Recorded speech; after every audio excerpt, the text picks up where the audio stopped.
আমাদের লোহন্ডার সমাজসেবী সাকিব আহমেদ, আমাদের রমজান আছে, আর যার আমন্ত্রণে আসা আপনার উদ্দিন ও খুব আমাদের নিজেদের লোকের মতো করে ঘটনার সাথে আমরা সবাই মিলে।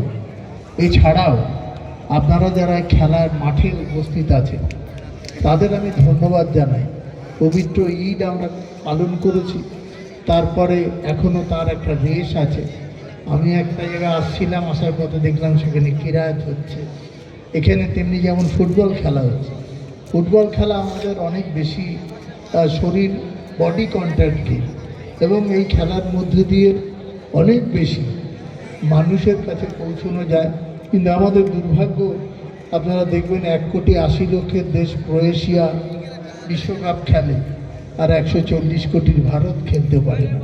এটাই আমাদের দুঃখের।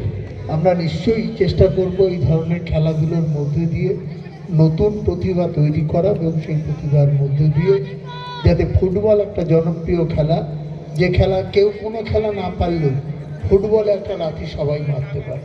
তাই আমার মনে হয় আপনারাও খেলা দেখছেন, আমি আর ধৈর্যচ্যুতি ঘটাবো না। সবাই ভালো থাকবেন। আপনাদের শুভেচ্ছা আশীর্বাদে আমি নির্বাচিত হয়েছিলাম, আবারও নির্বাচন আসছে। আপনারা আমার প্রতি দোয়া রাখবেন, আল্লাহ আমার পরে যেন রহম করে, সেটাই আমি আশা করে আমার কথা বলছি। ধন্যবাদ, নমস্কার।